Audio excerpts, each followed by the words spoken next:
So today we're seeing the installation of the deities in the home. So bringing the deities into the home, it's very big responsibility. We should understand that when we invite the Lord to our home, He becomes the proprietor of the home. We're His servants, but it becomes His home, not our home anymore. It's the home of their lordships. So deity worship is something very nice for us. Of course, the process in the Kali Yuga, we say Kali Yuga Dharma. What is it? Kali Yuga Dharma? Harinam Sankirtan, right? Kali Yuga Dharma, Harinam Sankirtan, Krishna Shakti Vininai Tara Prabhatan. In the Kali Yuga, the real process is Harinam Sankirtan. So why deity worship? Why bring deities to the home? You just need need the Mridanga and Kartals. You can have Harinam Sankirtan. Do we need the deities also? Well, deities also are important, you will see.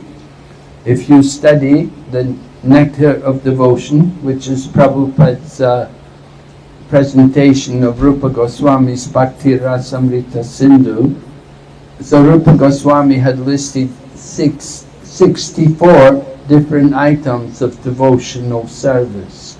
And then from the 64, 5 of them were selected as being particularly powerful and important.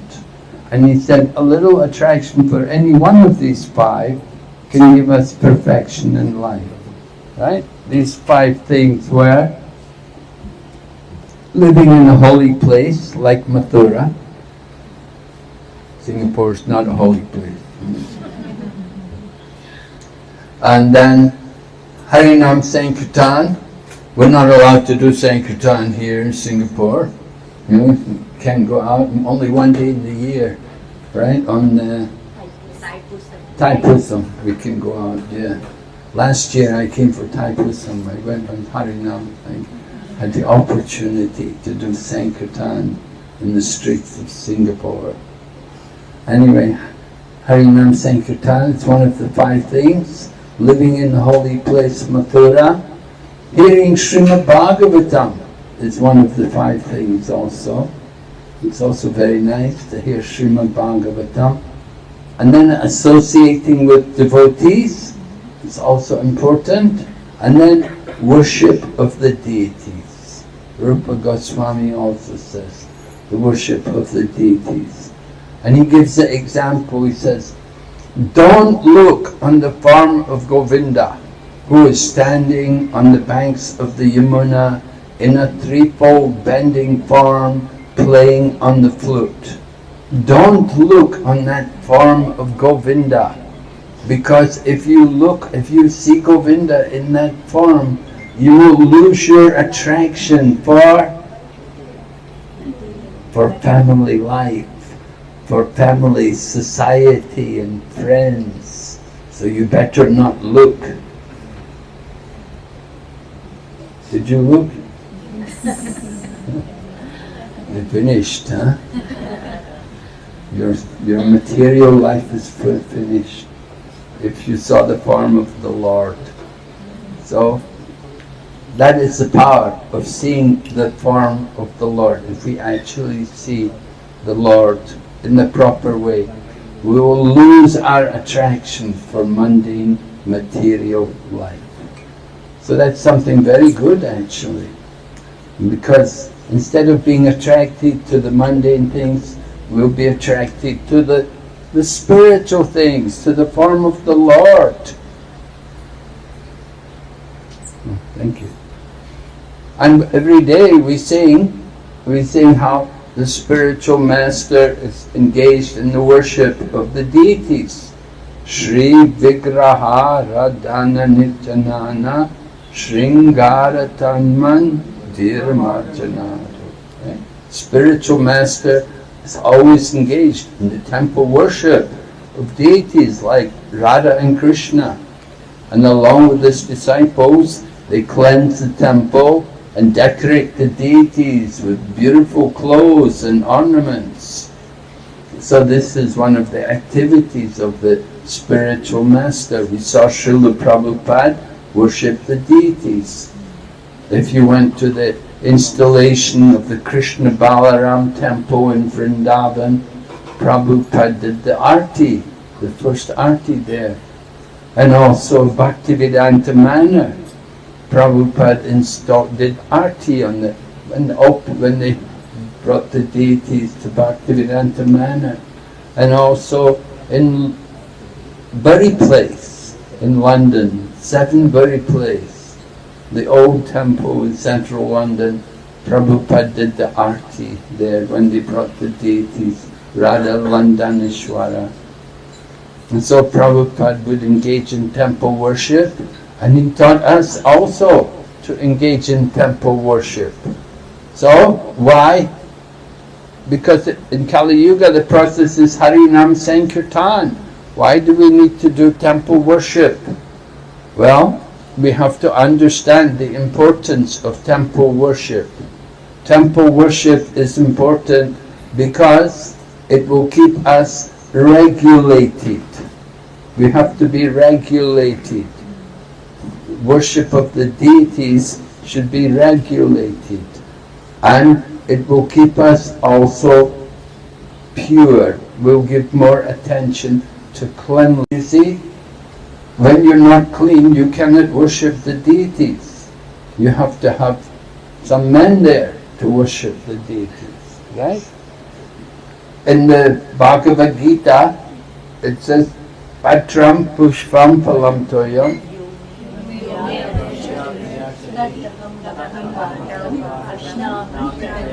Yes, Lord Krishna is saying, you can offer me with love and devotion a leaf, a flower, a fruit or water.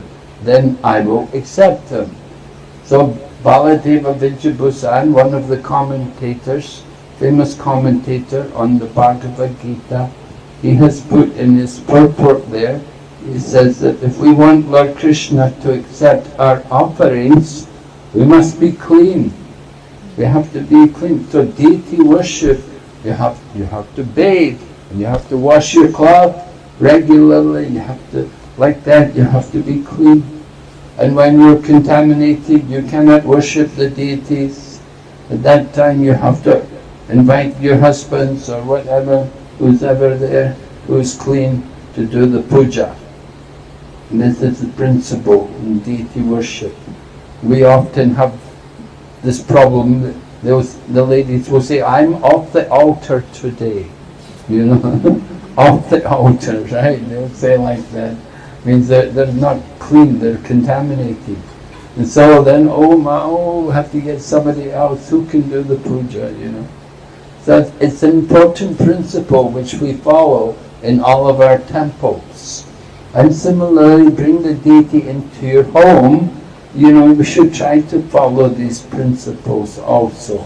So when Mataji is contaminated, at that time Prabhu has to do the worship, and he has to do the cooking, and he has to make the offerings and these things, you see. So this is important principles in deity worship, worshipping the deity. We say Harinam Sankirtan is very nice, and some people, they like to do Harinam Sankirtan all the time. You have the Namaruchi party come. Did they come to Singapore, Namaruchi? Did you have them? No? Because you're not allowed to do Harinam Sankirtan here. So. Anyway, they came to Hong Kong, they were in Taiwan, and they went to other places. They go around the world. But of course, coming here, you cannot do Harinam Sankirtan, so they would not come here. But Harinam Sankirtan is very nice, but we need to be regulated. You know, if you just go out on Harinam every day, you're not very regulated. But temple worship is important. It keeps us regulated.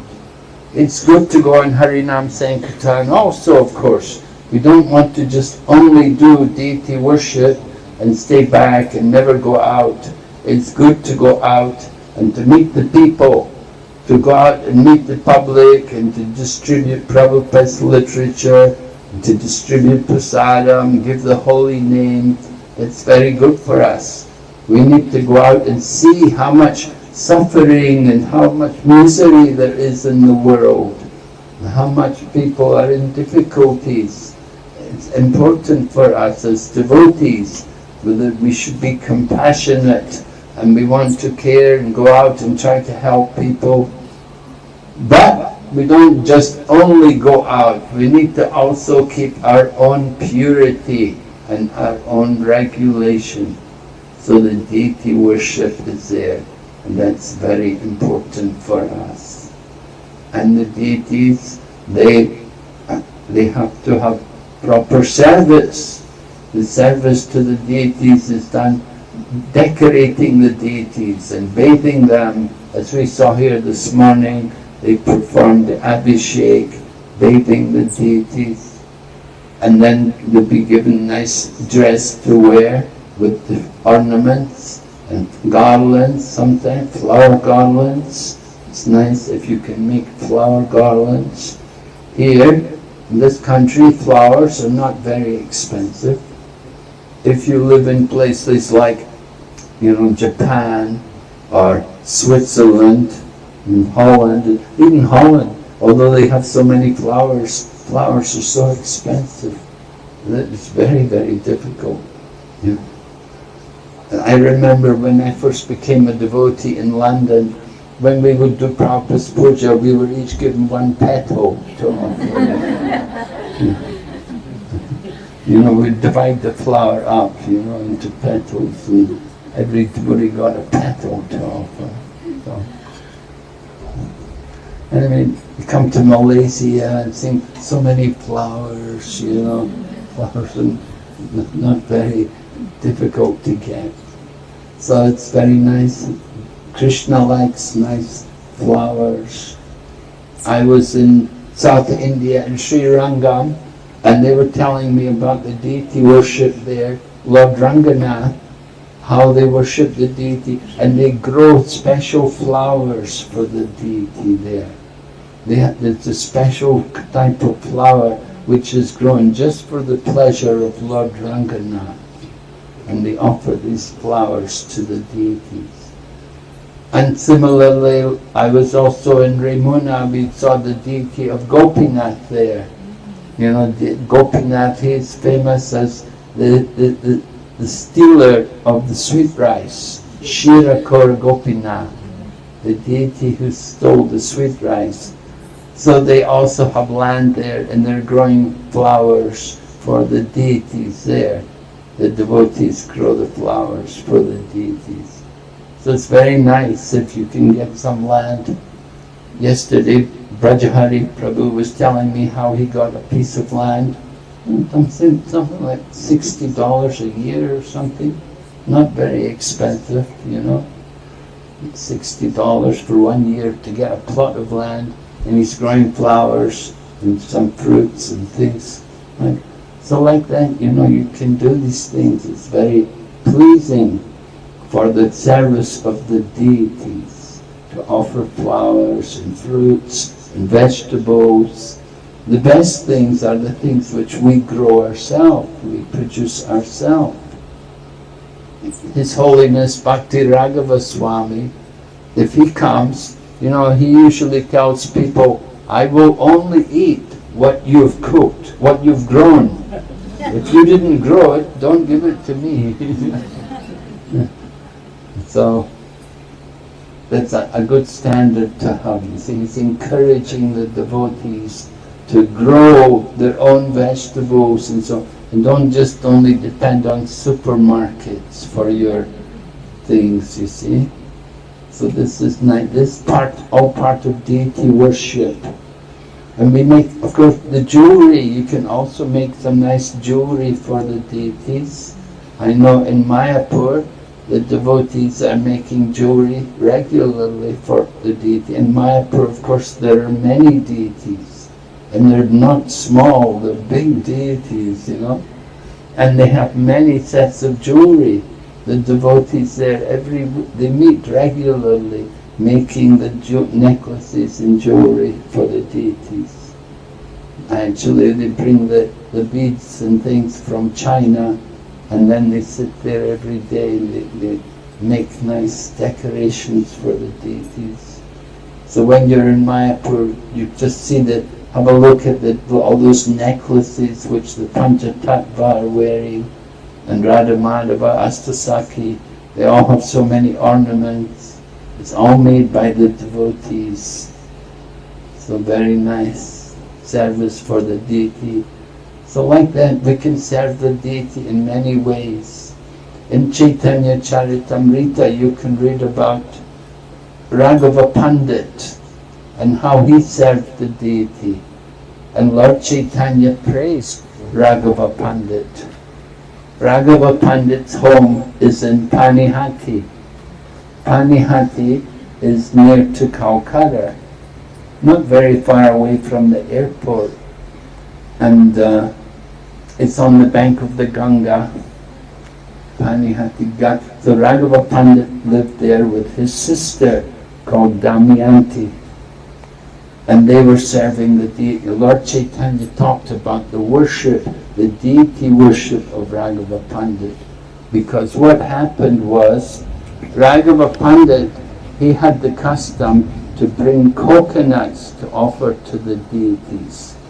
You all know, if you've been to Mayapur, it can get very hot. And the coconut is very cooling and refreshing. And so he would bring coconuts to offer to his deity.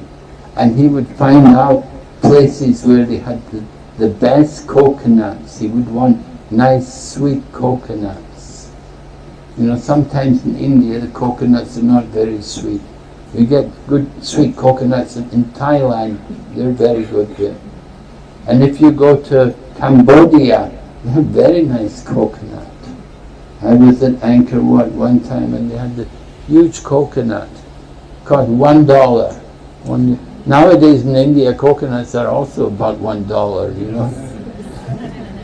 It used to be 2 or 3 rupees we could buy a coconut. Now they want 70, 80 rupees for a coconut, you know. Everything increasing. Anyway, the Raghava Pandit, he would bring coconuts. He would find out where the best coconuts were, and he'd bring them and offer them to the deities. And his deities, sometimes they would drink the coconuts. They would actually drink the water, and then he would scrape out the meat inside and offer the meat to the deities also. So his deities he was very attached to his deity, and he would not spare, he wouldn't buy poor quality things, he would buy very nice things to offer to the deities. You know, I was in Calcutta in Srila Prabhupada's time. I was staying in the Calcutta temple, and Srila Prabhupada came, and one day he asked us, he said, bring me the fruit, I want to have some Mahaprasadam, bring me the fruit offering. So every afternoon we offer fruits to the deities there. Most temples will do that, you know, you wake up the deity in the afternoon. And I know in Soho we do that, right? We still do that, right? Every afternoon they have the fruit offering. And so we brought the fruit offering to Srila Prabhupada. And Srila Prabhupada took some of the fruit. Then he said, who has purchased this fruit? And so devotees said, oh, it was purchased by Debu, Srila Prabhupada.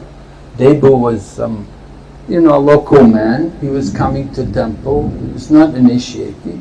But he was about 30 years old. He was a responsible person.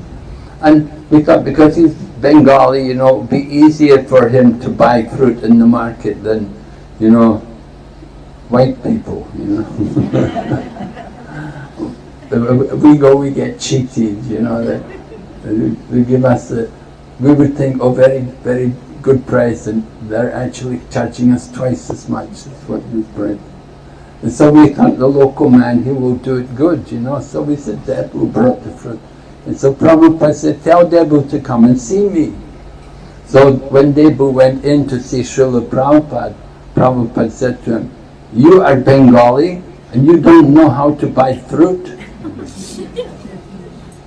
So Prabhupada was indicating, you know, that when you purchase things for the deities, don't just purchase garbage. You know, you have to purchase nice things. They should be good, you know. It shouldn't be, you know, moldy flowers, you know, withered flowers or rotten fruits and stuff. You have to give good quality because you're serving the Supreme Lord. So we want to offer the best to the deities. So Raghava Pandit, he would do like that. He was very careful. He would not worry about the price. He'd go far and he'd bring the fruits and the vegetables, the flowers and things to offer to the deities. So one day he was offering the coconuts, and what happened, the servant was carrying the coconuts and he was just outside the door of the altar, but somehow he put his hand up and he touched the ceiling. You know, Bengal, you know, sometimes the ceilings are not very high, you know. So he put his hand up, touched the ceiling. So Raghava Pandit immediately said, oh, he said, you've contaminated all the coconuts now. He said, look what you've done. He said, you touched the ceiling. Every day people are coming and going. The dust is flying up, going on the roof. You touched the ceiling. Some of the dust must have fallen on the coconut. All of these coconuts are contaminated now. They cannot be offered now. Have to get more coconuts and make another offering. So this was how Raghava Pandit was. He had very high standards to worship the deities. And Lord Chaitanya appreciated that. Oh, very good, you know, very nice. You know. So when we worship the deities, we have to do it very carefully. We want to please Krishna. The Lord has come to stay in your home. You have to offer the nice things for Him. We have to offer. And when we do arti, family should come and attend the arti. Just like in the temple, when we do arti, Prabhupada said, everybody should come. If they were doing arti, you should come and attend the arti. Because arti means receiving the Lord. He has come to your home. You have to come and receive. If the Lord is going to come to your home, are you not going to come and greet Him? Oh no, certainly we should come and see, come and take part in the arti. So Prabhupada like that, he was training us to do these things. So deity worship is very important part. And generally we have a good reputation. The ISKCON temples, people know the deity dresses are very high standard. If you see in Vrindavan, Krishna Balaram temple, how they decorate the deities every day. You know, just amazing. You know, if you look on the internet, you can see how nicely they've done it, how much trouble they must be taking every day to come up with new arrangements, different decorations and so on for the deities. So it's very inspiring to see. Actually, one of the ladies who's there now in Vrindavan doing it, she used to be in Taiwan. Then she went to Dubai, and she was in Dubai for a while, but now she's there in Vrindavan. And every day she's making these arrangements and dressing the altar, decorating the altar, beautiful backdrops, and all different kinds of arrangements and flowers everywhere. It's wonderful. You know, Vrindavan, there's so many flowers everywhere, you know. So they really go to town, they make it very nice. And of course that's why so many people come. They like to see the temple, to see the deities. It's very, very pleasing. So the deity is not different from the Lord. there was this one man, he used to come every day to see Lord Ramachandra. Lord Ramachandra was residing in Ayodhya, and one devotee used to come every day and to see Lord Ramachandra and offer his obeisances. So sometimes Lord Ramachandra would go out on tour. He would go to visit different places. Maybe he'd go to Mithila or somewhere or places like this to visit. Anyway, when the man came and saw that Lord Rama is not there, the man would fast. He would not take prasadam because he thought, I have not seen the Lord yet. I cannot take prasadam until I've seen the Lord. I have to offer my obeisances. Every day he had this habit. Just like even today in Jaipur, there are many devotees, they will come to see Radha Govinda, and every day they will come and offer obeisances, and only then, after seeing the deities, only then they will take their food.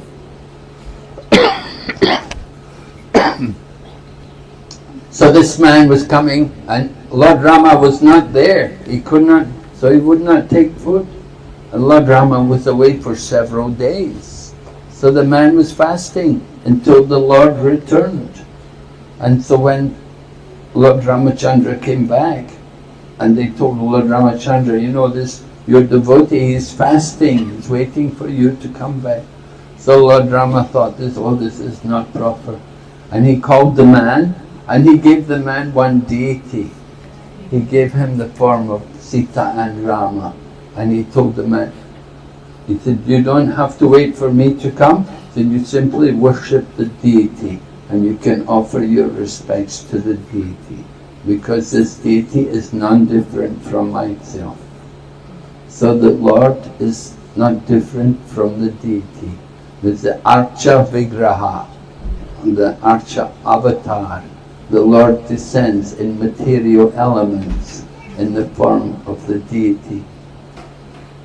So deity worship has been there for a very, very long time, and some deities have been there for many, many years. We went to see the deity, we were in Ramuna, and the deity of Gopinath is there. So that deity of Gopinath, it was carved by Lord Ramachandra. When Lord Ramachandra was in exile one time, he was seeing the cowherd boys in somewhere where he was in the forest, and he was seeing these cowherd boys, and he was admiring them and appreciating them. And Mother Sita saw the Lord, and she asked him, what is it that why you're so captivated? And the Lord said, I'm thinking how in future incarnations, I'll be a cowherd boy myself, and I'll be like these boys. And Mother Sita said, oh, how wonderful. She said, why don't you show me this form? I'd like to see how you appear in this form. So Lord Ramachandra carved this deity of Gopinath, which is there in Ramuna. Lord Ramachandra personally carved that deity. So that deity, it was residing there in the forest for many, many years. But then some king came, about 1,000 years ago or more. One king had come there, and he had seen the deity, and he was attracted to it. So he arranged to bring the deity to Ramuna. And he had like a bullock cart, oxen, and they brought the deity to Ramuna and established the deity there in Ramuna. But then, of course, Aurangzeb was coming, and Aurangzeb was persecuting, and he was breaking the deities. He liked to do that, you see, he would go and break the deities. So the people hid the deity of Gopinath.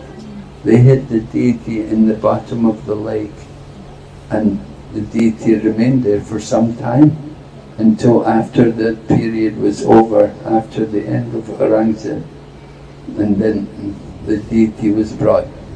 But while they were finding the deity, they wanted to restore the deity. Rasikananda had come. Rasikananda was one of the first disciples of Shyamananda Pandit. And Rasikananda, he was looking for the deity of Gopinath, and he brought 2 other deities. And so they had, after they found the deity in the bottom of the lake, they had 3 deities. So they have 3 Gopinaths there now in Ramuna. If you go there, you'll see there are 3 deities of Krishna. All very beautiful. And they worship them very nicely. Of course, Gopinath is famous for his sweet rice. And they will cook very nice sweet rice to offer to Gopinath. Different temples, they have the different things. Like in Juhu, and if you go to Juhu, you know what's famous in Juhu? Have you been to Juhu? What's the famous prasadam there for the deities? Samosa! Oh no! They have samosas with hot chutney. It's very famous. They sell hundreds and hundreds of samosas there every day in Juhu temple. And if you go to Tirupati, what do they have in Tirupati? Laddu, yeah. The quality has changed. Not quite the same as they used to be. And like that, different temples, they have their different things, different prasadam famous. So, I don't know what's the famous prasadam here in Singapore.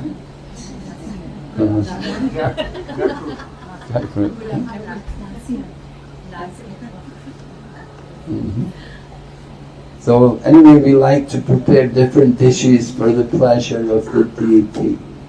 It's very important. Raghava Pandit was such a good cook. He and his sister Damayanti, Lord Chaitanya declared, he said, I think Radharani is cooking in your kitchen. Radharani, she had the blessing from Durvasa Muni that everything she cooked was like nectar. So it said that Radharani was actually cooking in the kitchen of Raghava Pandit and Damayanti. And they would cook things for Lord Chaitanya Mahaprabhu.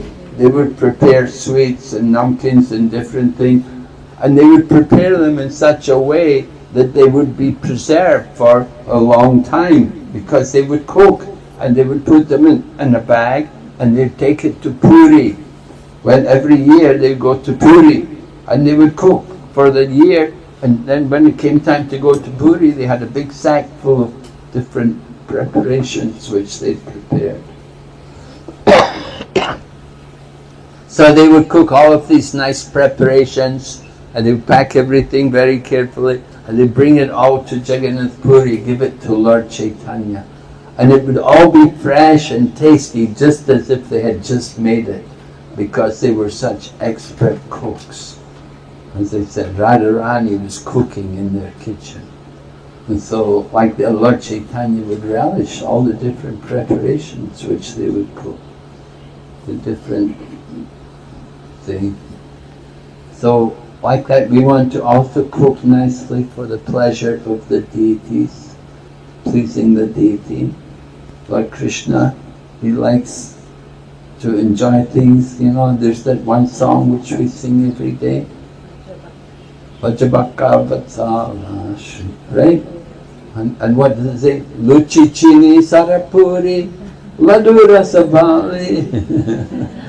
This kind of thing, different things, all different special treats which Lord Krishna enjoys eating every day. So like that, we cook for the pleasure of the deities, right? We don't cook for our own self, I don't think Krishna likes pizza and pasta, People sometimes, I want pizza, cheesecake, these things, No, we cook for Krishna. When they gave Prabhupada, one time in Los Angeles, the devotees had made some sweets and they gave to Prabhupada. Prabhupada said, what is this? It was made with something like marzipan or something, And so Prabhupada said, what is this? And they said, Prabhupada, we made this for you. He said, but why don't you make the sweets I showed you, He said, I taught you to make Bengali sweets, Rabari and Sandesh and Burti and Rasamalai and these things. And devotees concoct different things, marzipan and chocolate and things.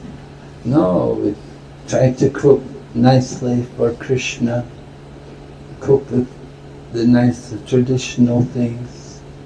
So that is all part of deity worship. Another time there was one lady, she was making dresses for the deities, and she decided, she put a little pocket on the dress, and in the pocket she would put sweet balls. But Prabhupada said, no, concoction. He said, why? Don't concoct. He said, just dress Krishna and make sweet balls. You offer them in front of Krishna, put them on a plate and offer. Don't put them in his pockets. So these kind of things go on, you see.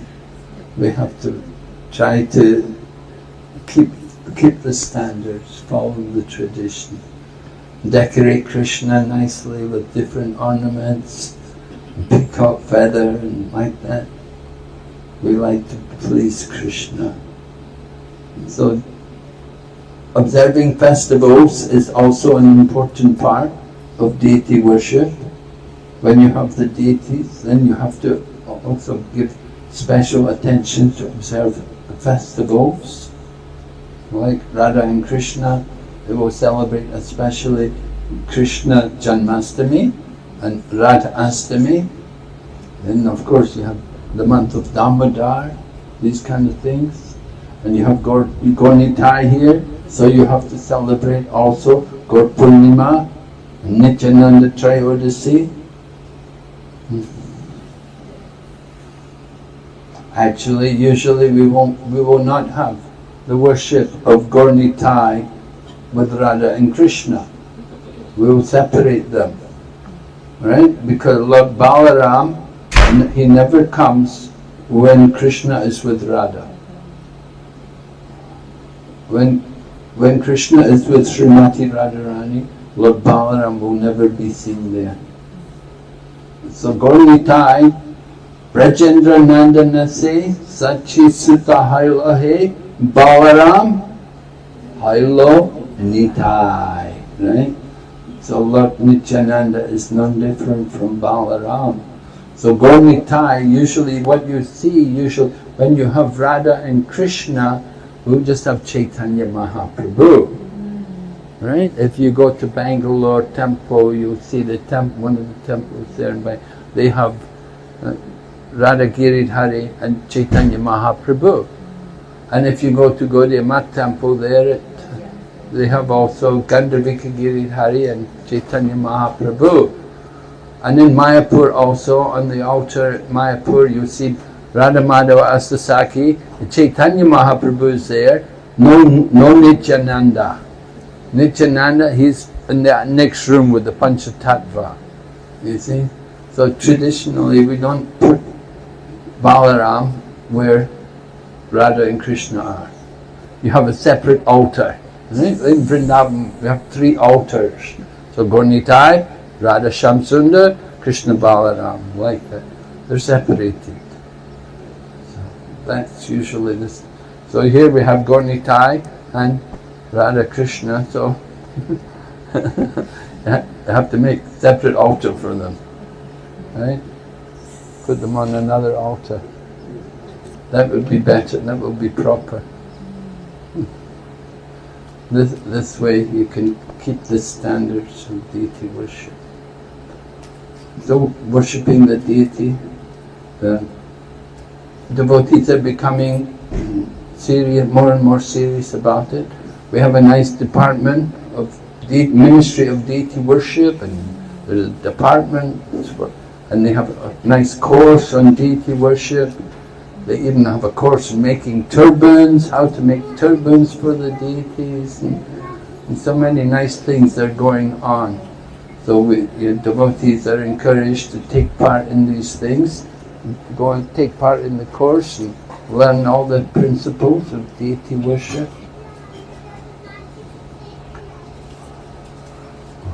We don't need to increase the deities, we need to increase the quality of our deity worship. You know? One devotee I know, they came from Russia, and they were came to Mayapur and they saw all the deities, and initially they were thinking, oh, maybe I should get more deities. But then I said, what you need to do is just improve this. You already have Gaunitai, just worship them properly. You know, not that you don't improve the standard just by increasing the number of deities, but it's how we worship the deity. And part of the deity worship is in offering nice prayers to the deities every day, you know, offering, reciting scriptures to them. Krishna not only likes to eat, he likes to hear also, you see. Often we have that tendency, we think the deity is just there for the offerings, you know, we offer it. And we never read to the deities, we never recite. But Krishna likes to hear. He likes to hear different pastimes. So reading from the scriptures is also part of the process of deity worship. Hearing regularly, let the deities hear. Okay, any questions? Are we ready? The deities dressed yet?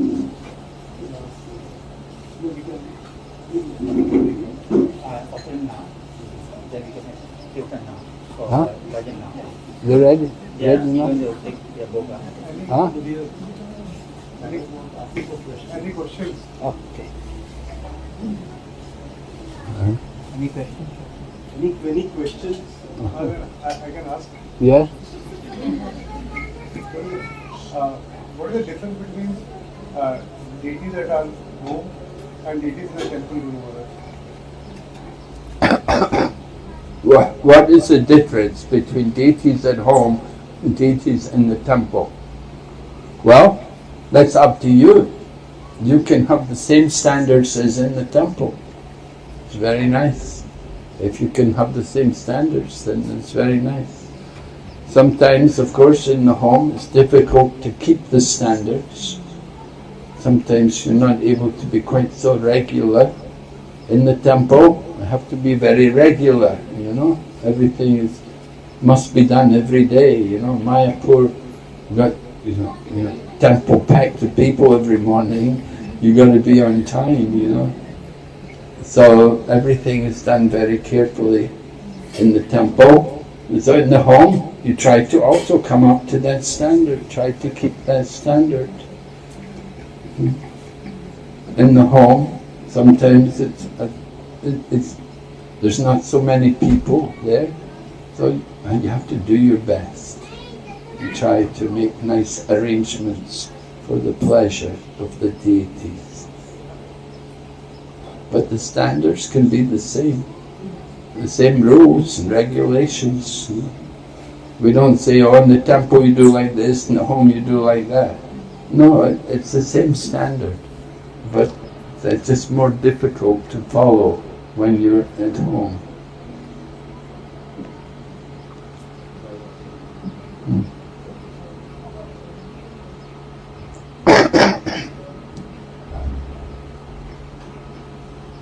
And the deity worship, once it's began, it has to be continued. You know, sometimes you get the case that in the beginning people very enthusiastic and they want to worship the deities and so on. But then after some time that, oh, it's getting difficult for me, or you know, it's not so easy. Maybe I can give the deity. Can you take my deities for me? You know? Can I give you my? Just like somebody gave you Gornitai, you know. I don't know where they came from. I don't know whose deities they were. But this is a common thing. People have the deities, and somehow after some time they're not able to keep up the worship, and they want to give them away, and they give the deity to somebody. I'll give you some deity. Would you like some deities? Oh yeah, okay, I'll take the deities. Can you pay for the flowers every day though? And can you cook the offerings every day? You know, you want me to have the deity? Yeah. It's a different. They're passing on a heavy responsibility. They're getting rid of their responsibilities by giving away the deities. They brought the deities, they had the deities, and they want, after some time, they want to give them away to people because they cannot keep up the worship. So this is not very good, you see. Anyway, once the deity is brought, the worship should continue, and that's the system. We give the deities. Tamal Krishna Goswami, one day he found a deity. He actually found a deity on the beach. I think it was in Juhu. Anyway, he found the deity, so he began to worship it. And he was worshipping it for quite a long time, and then he gave it to one of his disciples to worship. When he left the world, the deity was given to one of his disciples. I think Sankarshan Das Adhikari has that deity now. He's worshipping. Although Sankarshan Das Adhikari, he's the god brother of Tamal Krishna Maharaj. But I think Tamal Krishna Maharaj had given him the deity. Anyway, the point is the worship has to continue. Someone has some deities, they will make arrangements, that the worship will go on. The family members should continue the worship. And you have deities, they've been in the family for many, many generations.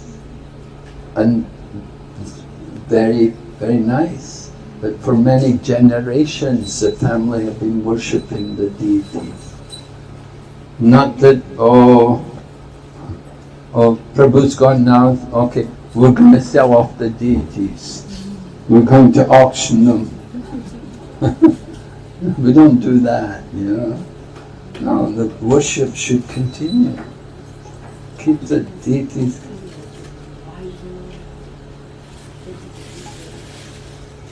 It's a deity worship.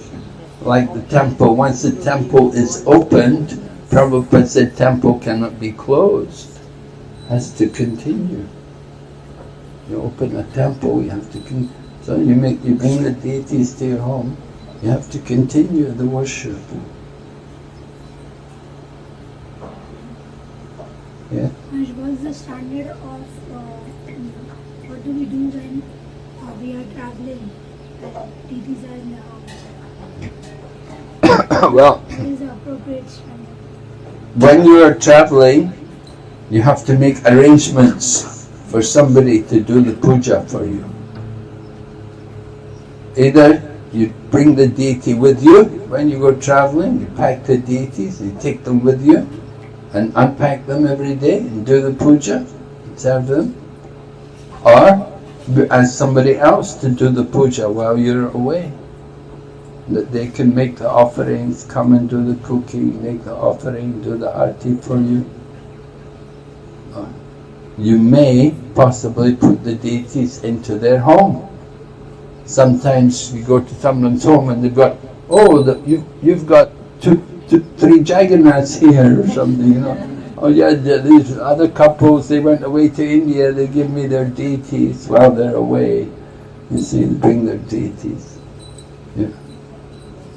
If somebody's already worshipping the deity, then they may agree also, you could put your deities also there, maybe.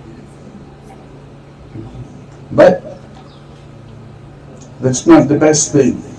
Best thing is, you see, actually it's not good that we have to disturb the deities. You bring the deities, you put them on the altar, that's their home. You can't say, no, I'm going away, now you have to move. No, it's the deity. The deities come to stay in your home. You can't tell the deity, I'm going away, you have to go some other place. That's not very nice, deity worship, is it? How would you like that, you know? No. You brought me here, now you're telling me to go some other place. Not very nice. So, somebody should really come and do the puja.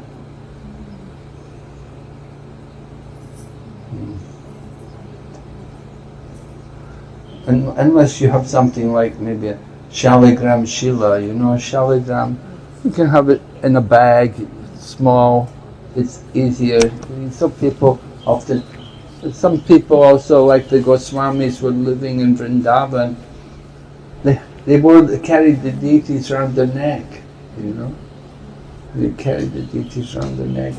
They lived under a different tree every night. And they had no temples in the beginning. They had the deity, they had these deities, but they had no temples. But then Krishna arranged a nice temple for them. So, yeah, there's a lot of responsibilities to be considered in bringing the deities to your home. You know, you have to make nice arrangements. Right? You're going away to travel somewhere, so somebody should be there to do the puja in your place. And sometimes you may be sick, you may not be well, you're contaminated sometimes. So other people have to do the puja for you that time. You have to make arrangements for all of this. Just like we have temples, we have to arrange that there's always some people there to do the puja. You know, in temples where we have the deities, like in London, Arti, how many Artis they do every day, Aradhita? Huh? 4 no, Sharyamati, Gaurati, Dhupa Arti, then Rajbhog, and morning Bhagat, 5 Artis. Yeah, at least 5, yeah. 5 are every day. So and there are offerings to be done every day also. So it's not a small thing, it's a big responsibility. Like Mangal Arti, they will offer milk sweets. So you have to cook milk sweets. And it takes time, a few hours to cook milk sweet, boil the milk down, you know, stirring every day, you know, it's a lot of work. People to do these things, and you have to be very devoted.